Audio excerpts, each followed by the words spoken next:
Amanda, I'm sorry. Both of these recording already? Yeah, these two are already recording. All right. So welcome to Talking Growth. We always like to tell people like before we actually started the episode what has happened. It's like this happened a couple of times already, but it's always a new issue. Yeah. It's like Technical difficulties in different areas. Right, that comes with the territory. Yeah, it's like what happened last time. We ran out of memory for one. This one, the memory card's corrupt now. Right. So it's Right. yeah. Anyways, welcome to Talking Growth. Yeah, thanks for having me. Can you let the audience know who you are, what your business is, and why are you someone that can speak in the business topic? So my name's Amanda Rosenthal. I am the founder and owner of Kauai Ferments. So we make obviously fermented foods. We have 3 different product lines. A drink called water kefir, which is kind of like kombucha. We make lacto fermentations, which are kimchi, sauerkraut, fermented pickles, and then we do vegan grab and go food as well. That we That's wholesale all over. I've been in business about 6 years, I'd say. And I just started it all on my own. There you go. Yeah. And Grassroots. felt like there was a need for it here. I was buying water kefir from another woman that was making it here, and she moved away. So Okay. I basically went on YouTube and taught myself to make it. Hey, YouTube University. So- Hey. Right, exactly. Right, I learned some business techniques and some marketing strategies from YouTube. Shout out YouTube. I'm sure Yeah. most people have. Yeah, So I feel like yeah. YouTube is like everyone's university nowadays. Like you can learn anything on I mean, you there. can. Oh, know? fix your Yeah. car, 100%. Yeah, fix your house, car. It's like so- say you don't even need to know how to fix a flat tire. Like say if you have a flat tire and you're on the side of the road, just go on your phone and start YouTube looking it. up how to do Right. it. That's I mean- the times we're in, right? Everyone should know how to change a tire. Yeah. You should know. Right. Yeah, you Right. should know how to change the No, time. I definitely do. I'm just Yeah. saying I was that's an pointing at example. Yeah. That's what's up. Well, so how did you get started in fermenting? So I started making the water kefir on my own at home. Okay. And I had some women's health issues, we'll Okay, say, okay. and a friend had recommended it, Okay. and it really helped me. That's what's up. Friends had said, why don't you turn this into a business? Okay. Um, Okay. Since there was kind of a void of that on Kauai. So I slowly kind of expanded my production. You know, you have to go through all these hoops just to sell at the farmer's market. Okay. So that was kind of the first step in selling my products. But you still need a commercial kitchen and the health Right, permit and right. insurance and all these Handler various... safety's license or Yes, food safety. the food Yeah. handlers, which Yeah. that class actually is pretty entertaining. It is. I've taken it. Yeah. So what is Yeah, go ahead. what is this? What is the systems that it takes to actually ferment something? I know everybody thinks about fermenters like beer or like pops and gingers. Like what is it? What is this? What is the steps? So each product we make, the recipes are quite rigid. Okay. We We don't need the IP. Like don't be telling Yeah. the people at home your secrets. I mean, it's Exactly. but you need a scale. So Okay. everything is weighed out. Okay. From the salt, the vegetables, very precisely. So, and you need to have the proper equipment Okay. because metal tends to kill bacteria and affects the cultures. So we use a lot of ceramic, glass, and plastic. Sometimes, just for certain things, we try to stay away from plastic actually. Right. As a whole. But, You were mentioning there was like a lot of hoops to jump through during the process of when you started. Like, how long did that take, and like, was it really crazy for you to go around and try to figure out everything? Because I know when I started, like, I don't know everything right up front. It's like doing the whole Which office to go to, GT, which agency you got to sign this Right. with. Yeah, like finding someone that can help me with my books, all those things. It's yes. it's all important. It probably took me 6 months. Yeah. I mean, the most important thing for people if they want to start a business, file your LLC or your separate entity, business entity, whatever way you want to do that. Open up a separate checking account, and you can do those things for free. You do a business search online with the Hawaii business, name search. To make sure you're not using somebody else's name. Somebody else's name. Right. Those are the two main things, because I hear of people who are meddling their business and personal expenses, and you run into some real problems. We talked about that, I think, with Robbie. We were saying make sure that you don't ever want to mix personal and business, because then IRS is going to be knocking at the door like, hey, right? What are you up to? And it becomes a bookkeeping nightmare. Right. Yeah, especially since if you don't save your receipts or anything that you're doing, it's like, where is all this funding coming from? Where are you actually spending your money? Right. Use your credit card too, because it keeps the whole itemized list right there in your receipts. I had to learn that over business. When I first started, I was just going straight, just Cash App and this and that, and I was changing cards and getting when you deposit money onto like a debit card from Walmart then do. I was messing all up, and then I got a CPA and she cleaned me all up, and now I understand the systems that it takes, but it was a bit tough. Like in 2023 is when I first started mine. Right. I have a friend that is a CPA, and he also was saying like, you definitely should go ahead and get your own business card before your 2024 starts. Totally. So I was like, yeah, that was a challenge, because I told him like, I like to learn. So instead of going the QuickBooks route first, he helped me put a Google sheet together. Yeah. I'm just like, oh my God, I'm getting overwhelmed with all these numbers, and how do I get around these things? Right. So it's like categorizing everything correctly. Yeah. Even color coding it sometimes if you want to get super crazy. Yes. QuickBooks will kind of do that for you. But, So how has your business grown since you started? Like, have you been able to expand to where you saw yourself in the beginning to, like, say maybe having that 5-year goal? Like, now you're in your 6th year, right? Right. So we are growing every year by a pretty substantial percentage. But it's always, you make more money, but it takes more money to make the money. Yep, so 100%, money in, money out. Yeah. 100%. So our payroll's gone up a lot. And certain expenses, but you need that to grow. And I value my employees a lot. So do you have any advice out there for anybody that's looking to get into the food and beverage service industry? Maybe some hurdles that you jumped over that you can then prevent the next person to even have to even attempt that hurdle? So the food business is tricky because you need a commercial kitchen, and there are not enough on Kauai. Right. So that's a hard thing. A lot of that is because of our lack of wastewater infrastructure. Okay. So a lot of people have these wonderful ideas of creating these kitchens, but if we don't have a way to deal with the wastewater, meaning being hooked up to a sewer or having a septic system that can handle the wastewater, then you can't have the kitchen. So that's honestly the biggest hindrance, I think, to food establishments. It's like relationships would probably make that a little bit more smoother if you got more hands-on in the community and find access to maybe those kitchens who would allow you to use the services at their kitchen, maybe. And a lot of it is just location. So Lahui is better.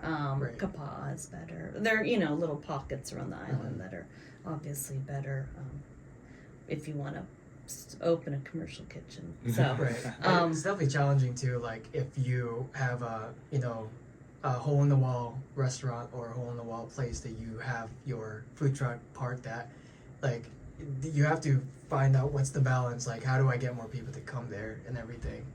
But I know you're right next to Mama Lucy's. Yes, right. Yeah. So that's great to see. That's like you're literally right in the perfect spot. Actually, I would say. We get a lot of people from the college and Island School. Lahui, I think we'll see a lot more food businesses grow there. It's a nice central location, even just for dealing with like the farmers we deal with, because we deal with farmers west side all the way to the North Shore. So being central is kind of key. And I want to kind of backtrack to what you were saying about, like you value your employees a lot. I think, I just started, but I think to really have a good business is to really see how you value your people. Like you have to be the leader of your business. Otherwise, like you don't want to be telling someone what to do and then they end up quitting because of that, right? Right. We have a pretty good relationships.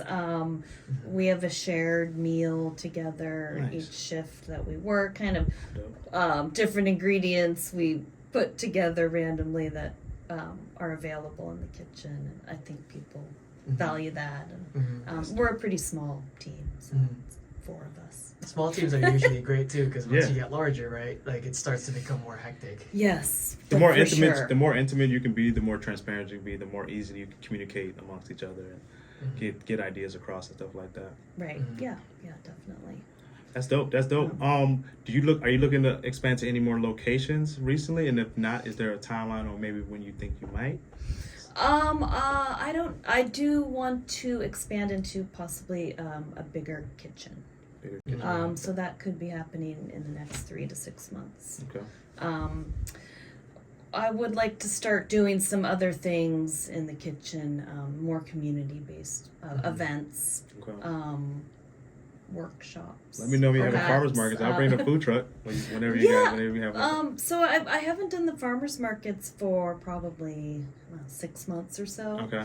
And the employee that was doing them wound up leaving. So, but I am curious. There are some new things going on, like Hanapepe Art Night. I heard is. Yeah, I used to park it there too. It all depends on like what you're selling and like there's some really, especially in the summertime. Oh my goodness, it booms, and so it's going to be fluctuations in foot traffic as well.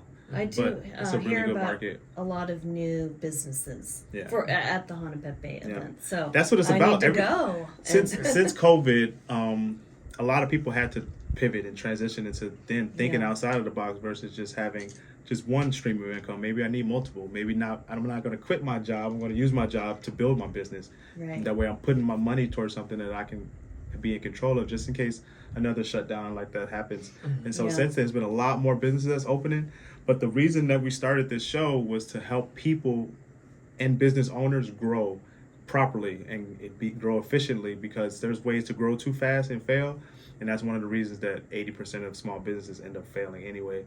So we're hosting these shows, trying to get the community to understand like the ins and outs and what to expect and the ups and downs, so that you're not just going in there blindly when you're starting a new business. And I will definitely say like the people that we do invite are, we go from maybe 20 years of experience to someone who's just starting out, it's so that we can get that broad range of how people think in that level versus how they think in 20 years down the line or 5 years down the line.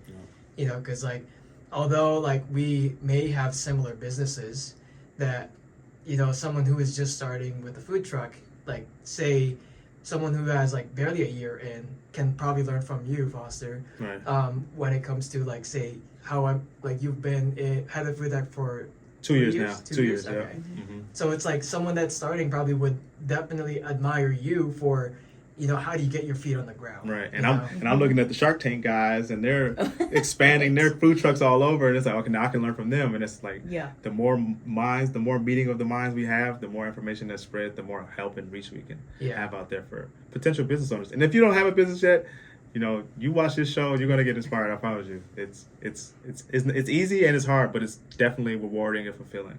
So let me ask, what is your current challenge right now for your business? Like, what is something that you're currently working on? It's hard to get equipment. Yes. So the price that we pay is, could be double what you would pay if you were on the mainland. Yeah. So that has been, this is one little story. I ordered a new fridge, finally bit the bullet. I'm like, all right, I'm going to shell out this money to buy this new fridge. 4 months later, it arrives and it's damaged. And I'm like, well, if I'm going to spend that, I want this new. So then they reordered it. It came again. It's damaged again. So, just these setbacks, which, you cannot grow too fast here because there are just these hindrances. Logistics. That will, logistics. Yeah. Yeah. And you got to come on a boat, and then the weight and everything. They got to wait till the months. boat is full. Right. They won't even take a boat that's half. You know what I mean? So. Or and they keep having freight delays. For whatever reason. Well, for anyone listening that's thinking of a business idea, maybe get into the courier service or logistics 101 and provide a service to a need, because all business owner needs products. We need fridges, we need coolers, we need warmers, fryers, yada yada yada. And all of that. Yeah. I could be wrong, but I know Singapore. Are you guys familiar with Singapore? No. So Singapore, I think right now holds one of the highest GDP per capita. And it's a tiny city but it's the port going crazy. Right, exactly. Yeah. So it's like the fact that like it's such a rich like city, island, country. Right. Yeah. That's something that I feel like Kauai, or just Hawaii in general, definitely could learn from, to learn how to export better and make it easier for people to have that access here. I don't know, maybe I'm just spitballing here, but that sounds like it's a double-edged sword, because you do and you don't, because you don't want a lot of boats like entering and coming into the waterways, but at the same time we do need the products and materials. I think we need a better way of transporting. We need to get some drones that can carry crates right over our heads. Right. And everything goes to Oahu first. Yeah. Right, exactly. And so the sorted. number of companies doing that is very limited. Yeah, hey, it's a monopoly, man. Or maybe one, right? Yeah. So, that and it's been that way for decades. It's all good. It's like I said, it's a gift and a curse, because we get the stuff we need. It just might not be in the time frame in which you needed it, but it's like when we get to walk outside and see beauty as well. You know what I mean? And it does give you the time to really think through your decisions, which I see as a positive. Yeah. Because on the mainland, you're just, I think it's like this race, like, gotta, and here you do get to really think through these major decisions in your business. Yeah. Which is needed, because, I didn't think a lot when I first started. It's just yes, here, yes, credit card, whatever. I should buy this because I should open up and eat more. What is that? And I didn't really plan or think a lot about it, and now that I'm about 6 years into business total, the 2 years with the food truck as well, I now understand the importance of planning and the importance of having like a clear vision. And then, if it doesn't go right, then what is your plan B and C? And we get to have that whenever we're waiting on our products to arrive. Yes. Speaking with our so our audience is about 60-ish% people in Kauai, and 40% are from the mainland. Okay. And we've gotten some good feedback from them. Shout out to the audience. Yeah, thank you guys for listening. I definitely want to kind of give an idea for what people are actually like. Understand what Kauai has to deal with and what they're experiencing. Like, what would you say is a difference, major difference, that Kauai has that the mainland doesn't, and vice versa? Just your cost of goods sold is higher. Of course. Food prices right now are through the roof to begin with. Right. And then they're much higher here, obviously. So your margins are, slimmer, I think. I haven't had a food business on the mainland, but and we, just access to ingredients. We are more limited here. I do use Amazon. I wish I didn't have to, but I do use Amazon a fair amount because it does provide me the access to all these ingredients that you and correct me if I'm wrong, one of the more physical ways that people could buy products in bulk is just Costco, right? There's no other place here than Costco. Costco's that lifeline. Yeah. For so many businesses here. It is. Yeah. Because actually the prices are comparable to the mainland. I've been told. Okay. And we love Costco. Yeah. So thank you, Costco. Yeah. But the little bit, more specialized ingredients, and you have to get creative, and then that takes time. You have to go down these rabbit holes of weird food distributors, and if they'll even talk to you. Right. So, I mean, the grocery stores and health food stores have helped me. They'll order things in bulk for you. I mean, you will pay the price for that, but at least you can get it. So then, what would be the pros of being here versus the mainland? To me, Kauai seems like almost like a big incubator of new ideas, and I don't know, starting a small business is more approachable. Potential is greater. Yeah, and there more is intimate. It is more intimate, and there is less competition. Yeah.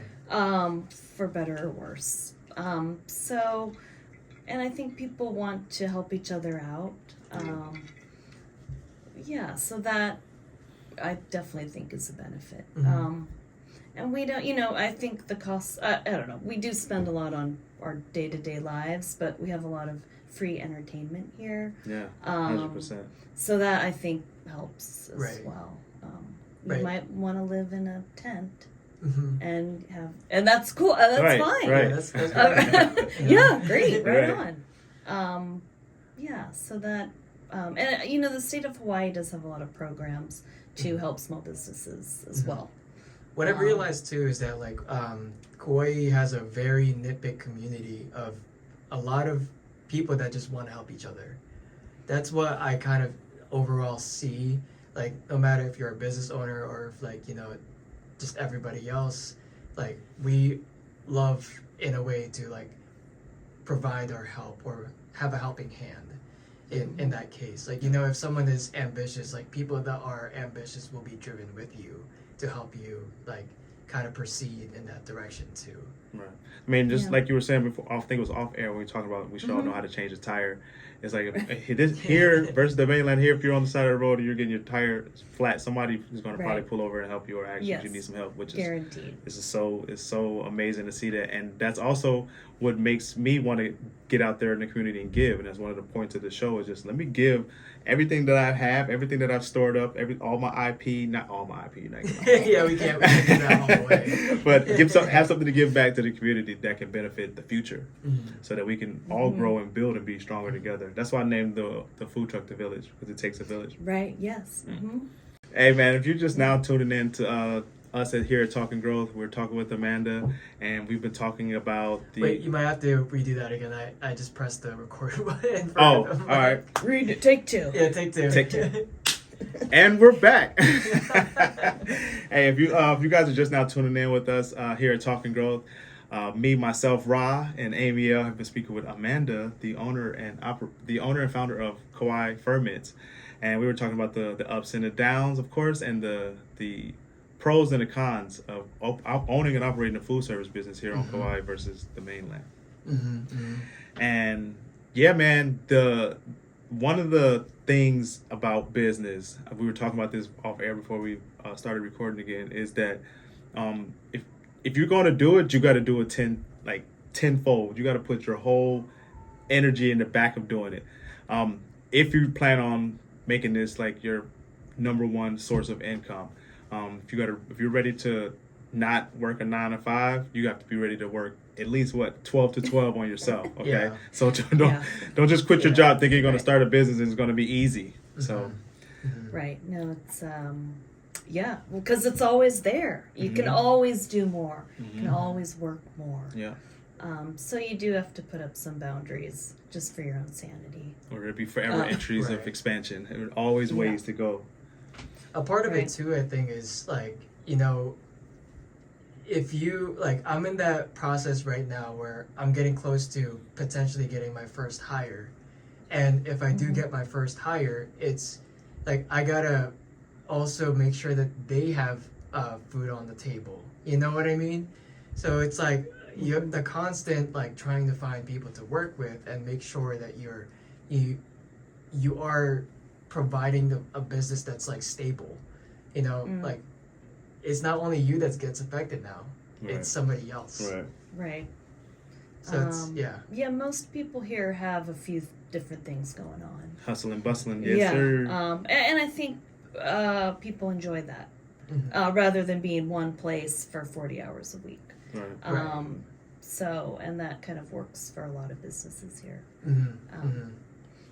There was one thing, a positive about having a food business here is all the amazing fruits and vegetables that we grow here. Oh yeah, yes. Oh my goodness, abundance. So that we base all of our flavors for the kefir and our sauerkraut on what is grown locally. So that is the farmers here are amazing, and we do have a lot of a plethora of fruits. Yeah, just really unique things that you can't find other places. Nice. So we always ask this for the guests that are here.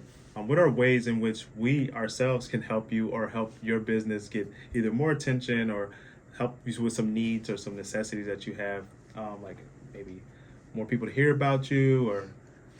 That's always been a struggle for me. Yeah. I'm not, I used to be in internet marketing, and I don't know, there's something about it. I'm like, I'm done with that. No.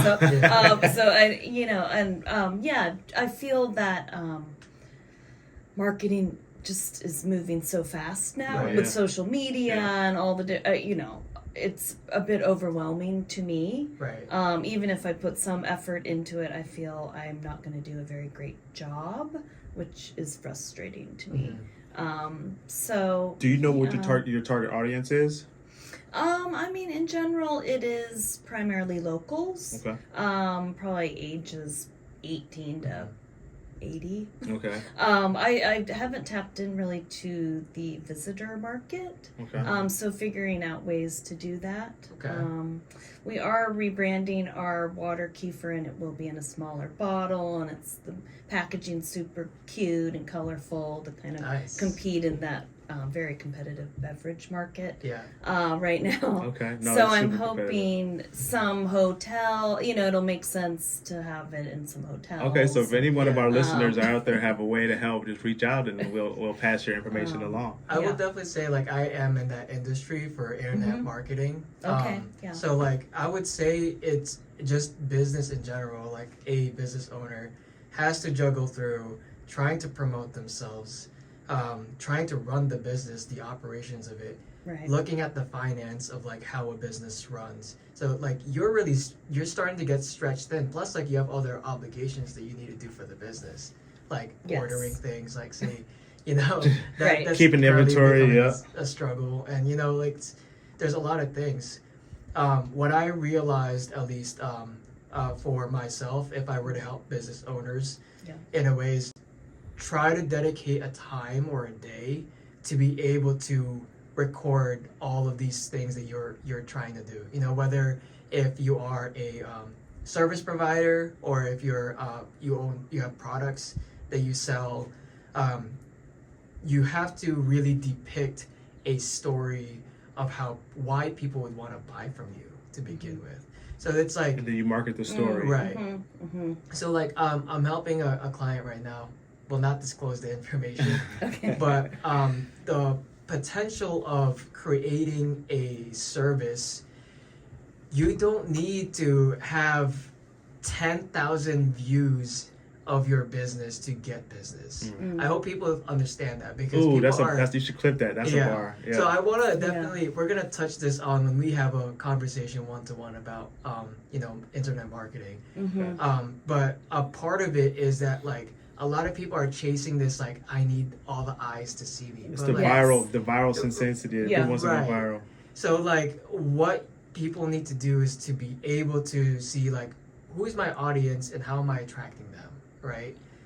And then create a story around it, and be able to run with that story and continue. The biggest part is consistency. Right. Yeah. Big facts. Because I feel, I do have someone helping with social media, and it's maybe been a few months, and just the consistency I have found to be good. And the look and feel is consistent as well.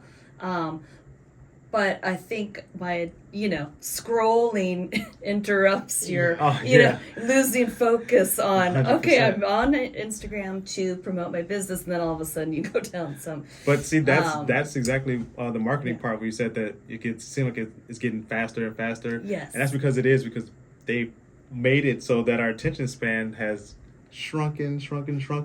Right. And so when you're doing advertising and you're doing marketing, you have to make sure that you're hitting the people in that quick little that window. And if you can't get them right then and there, try and get tomorrow. Right. Yeah. And I'll definitely say, like, I'm in that generation of in between the millennial and Gen Z. Mm-hmm. So it's like, our generation in between and below us are kind of caught into this like 10-15 second attention spans. Right. So that's what like you're competing with to like get people to actually see your things. Yeah. So you have to almost get to the point like right out like bam and it's there like and then it's gone. And then it's gone. Yeah. And it's gone. So maybe there are more effective there are. Right, not just the But you have to have the time to test it, right? Right. I'd like to start doing events again. You mean when you say do events, you mean like sell there or host them? I was thinking sell or even just sampling. Okay. We used to do tastings at Papayas, or but I'm still waiting for this new rebrand of the water. Which is taking longer than I anticipated. So that you have these things that hold you up. For those listening at home, the rebrand. Why do a lot of businesses do it, and what are one of the reasons? Can you give some insight to why people rebrand? Because I'm thinking about rebranding as well. For the beverage industry, it is extremely competitive right now. So if you go into any store, you'll see all these new brands, and everything's very eye-catching and colorful. Yeah. And so what was cool 6 years ago is our packaging was very simple and clean. I feel I now go into the store and the bottles are getting lost. Yeah. So and I want to have some, a little more personality with the branding. There you go. Not so sterile, like a lab. So that's growth. That's growth. Any other aspects of your business where you decided to grow like that and saying just like, okay, I need to change this to be grab more attention, be a little bit more available? Like the grab and grow packaging, I've kind of changed that. Just to have the font bigger. Okay. These are little things. No, this all matters. Like maybe people can't even read this, or these little things. That's actually crazy that you say that, because like in the advertisement world, they go ahead and change like just the title, or a thumbnail when it comes to YouTube. So, like trying out these different like iterations of it, because like say like how to grow something is probably better than just like analytics. This is to that get the analytics. Right. Asking that question or like an answer provided in the question that they're at, like they're looking. AI has given us the ability to then read that in real time now and like test something for a few days and it's like, okay, this is the response I got. No, scrap that. Test it for another few days and it's going to tell you, oh look, you had this many eyes from Ethiopia, yada. And then once you hit that one, it's like you just run that one.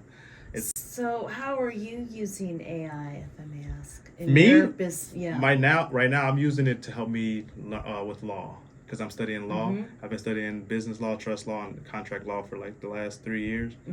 And when you read something in law that you need a law dictionary to then decipher the words that you don't necessarily understand, I'll input some of the content into the AI generator and say, spit this to me like a third grader, or spit this to me like an eighth grader would, and then I'll get it broken down in a different way, and then I go use my brain and I absorb it, then I'll read it again, and now I've understood it. You know what I mean? Without having to be in front of a professor all day taking notes and stuff, like the natural or normal way of actually going to law school. Pretty interesting. It's a good way to research. AI is definitely a great way to maybe. I was actually thinking of making a webinar in the future for this, for AI and automation, because there's a lot of ways that you could take, say, like ChatGPT, the one that everyone knows, right? Yeah. So that is probably what you need for a lot of things that you could do. Yeah. But I don't think a lot of people are using it the way that it could be you beneficial. could use it. You could benefit from it. Right. Like I have I paid for the Pro for ChatGPT. Let me get your login, bro. and you can create these so-called GPTs in there, which is pretty much their own AI bots, right? So that you customize kind of for your exactly for your own so like needs or so you can create a coach how you want your AI to be trained as. You can still use whatever's on the internet, like ChatGPT pulls in from probably a web searches, a number of like searches around there. I don't think they probably use Google, but I'm sure that they use Bing too, and they use it all. They use it all. Anything that's connected to the internet, they're using it. But to have it specifically do like a path of what you want them to do, like what I'm currently doing, and it's I downloaded PDF versions of books. Okay. Books of like people that I admire and I read a lot, or consume their kind of content. And I said, hey, take these books that I read, or take these books that I admire from this person, and now you are going to be this person for me. So talk to me like this person would. Wow. Because they're going to use the language that they wrote the book in, and they're going to start deciphering how that person would talk and think. That's dope. And create new create content or new. Learning. It's more like you could use it as a advisor, which is like it'll ask you questions that like you probably have not thought of, or you could use it to automate and potentially say something in ChatGPT, format it in a way. Use this other app that I use Zapier, to be able to automate that even more and put it into a Google Doc. There's a lot of things that you could do for AI. Now you have it does what you tell it. It does what you tell it. You just gotta come up with a Instagram post about how to ferment sauerkraut with these ingredients. Done in seconds. Really? Done in seconds. Yeah. No, but then but you have to enter. You do have to enter your own creative spin to it, right? You got to make sure that in the worded, and then there's other software that can take the AI language out and make it more human, and so that it's not so rigid when it's like, oh, go here to click my link in bio, whatever, and just make it more of a. This is from here. Edit it a little bit. The biggest challenge I see is putting more human. Yeah. I think the biggest challenge is like making sure you're not like everybody else. You're not asking like general questions. Like, they're just gonna give you broad statements that every other business is probably using, like just a quick way. It's like for now. Yeah, for now. Until it evolves. Right. Yeah. So there's a lot of things I think that's out there. How are you using it right now? Are you? I don't really use it. Okay. But I thought about using it for image. Trying to find images because Google stinks. I think. Yeah. So they can create images from scratch too. Like it can be something that's never even been created. And then you build a whole nother system off of that. Yes, it's just a creative. It is as creative as you are, and you can make it just to build on that and build on that and build on it. And that's what he means about making it different, like nobody, like nothing you've ever seen before. Right.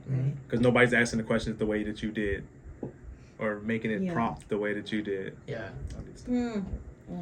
Well, We'll talk about that off air. On my list. I help you with the long list of things. But okay, so I want to steer back into your business.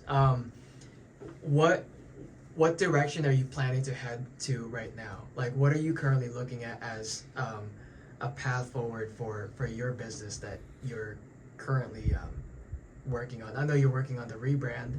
Right. With food, volume is pretty much your number one, benchmark of success. It's just always more units, more. So we're looking at expanding, getting new accounts for all three of the different product lines. I'm glad you asked that because I started off the opposite way. I would prep too big and just wouldn't sell out, and I'm wasting food, and I finally got it dialed in. It took me a while to make enough food to sell out, and then at the end of the night, we can re-prep again. Right. So. It is better to sell out than to over. Yeah. I used to be trying. I was like, it's gonna be 1,000. I must make 1,000 sales, and it's like, let's prep, stay up all night, all sleepy. And, But no, that's definitely. something you got to think about as a business owner in the food and service is making sure that your the amount is right. Right. I always am amazed, food trucks, restaurants, how you predict. You can't. Yeah, I mean, how, and most things are fresh ingredients, and how do you know what to make or predict even what people will be buying? Yep. The grab and go is nice because the orders are predetermined. Okay. So I know exactly, except for the, some traffic we get in the shop. But so that is a plus. There you go. Because the orders are I get them a couple of days before. I know exactly what ingredients to buy. But the water kefir and the sauerkraut, that's a more those could be expanded a lot in other stores. So maybe bigger grocery stores. Okay. At least on Kauai. Yeah. So Safeway. any questions you have for us, like anything you pick our brains, pick our hearts, anything you would like to know from us individually or from the show or what we've learned? I'm wondering how the best way that you found employees. Yes. For me, you want to go first? No, you can go. All right. I used to work for Monster long ago. Hey, Remember Monster? yeah. They're not around. I know. But With so the energy drink? Yeah. No, Monster. The employee. You'd find an employee like Indeed. I know what you're talking about. Yeah. Is that right? The website. Yeah, webmonster.com. Okay. I think they still exist, right? No, they still exist. Do they? I don't know. I thought they were called something else now. They might. Maybe they got bought out. Or But since moving here, I have never used one of those web. For me, search. like I talked about earlier, was the communication and making, what is it called, like acquaintances and learning people and getting to know people. And then I went to college here at KCC for a couple times. So I went there twice, two different seasons of semesters. And just being in there and meeting with the people, because everything, when you're in college, you meet people and you talk. And I just would ask people, hey, I got a business, do we want to help out? And it's like most of the time, like, yeah, I'm not doing anything. Or so that's how I found a few of my employees was like that. Yeah. Through the schools. That's a good way. I think I'm gonna definitely reach out to the school too to because it's always a new batch of young adults coming through. I did post a job there outside the culinary program once. Yeah, but I nobody reads those banner things. Nobody reads those banner things. You gotta actually go in like boots on ground, because everybody starts off shy, right? Yeah. And the first day of college, everybody's like clammed up, and then over the semester, you get to know each other. And then you can see too the type of people that they are, like personality type, and see if that fits well with your business. Like you don't want to have a high energy person working at the library with you or something like that. Like it has to fit the surrounding of the culture of the business, right? Right. Yeah.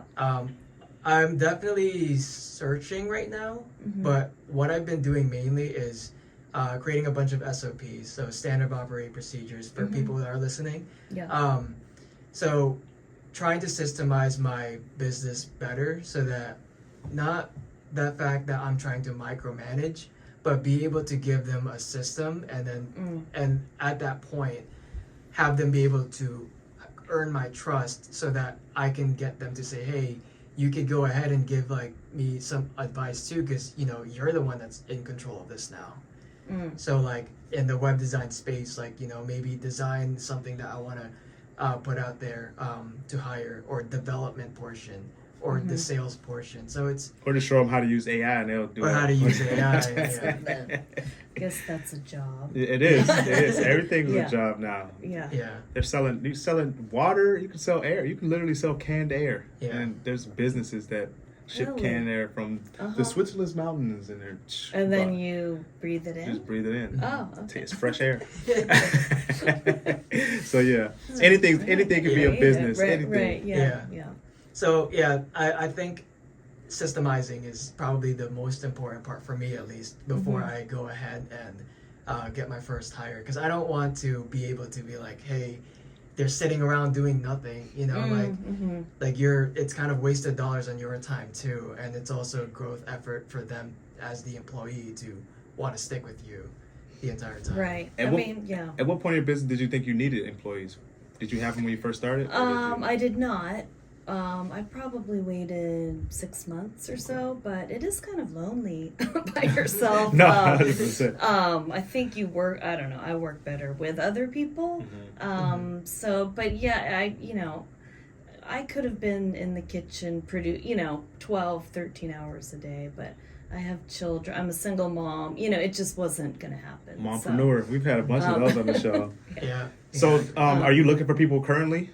I'm well staffed right now, actually. Okay. Nice. So, but yeah, it's been mostly word of mouth. And, that's perfect.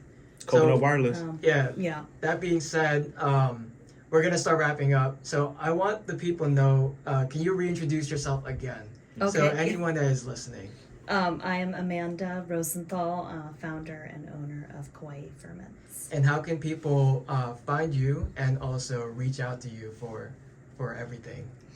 So our shop is open 6 days a week, and it's 9:30 to 3, and then Saturdays 9:30 to noon. Okay. We give free tastings of the ferments every day, so you can come in and taste different kefir flavors, but we're always making stuff in the back.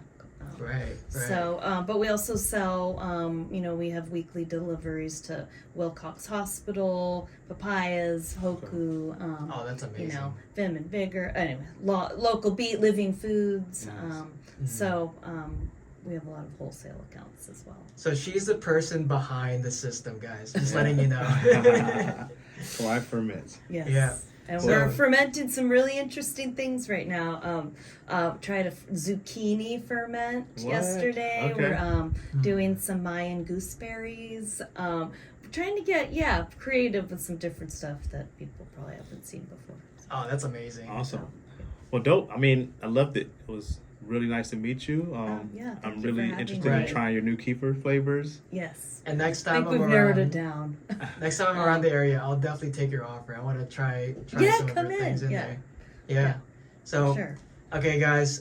This is Talking Growth. If you are listening, I am Emil and I am Ra. And we are with Amanda from Kauai Ferments. Yep. It's been real. It's been real, guys, and have a good one. See you next time.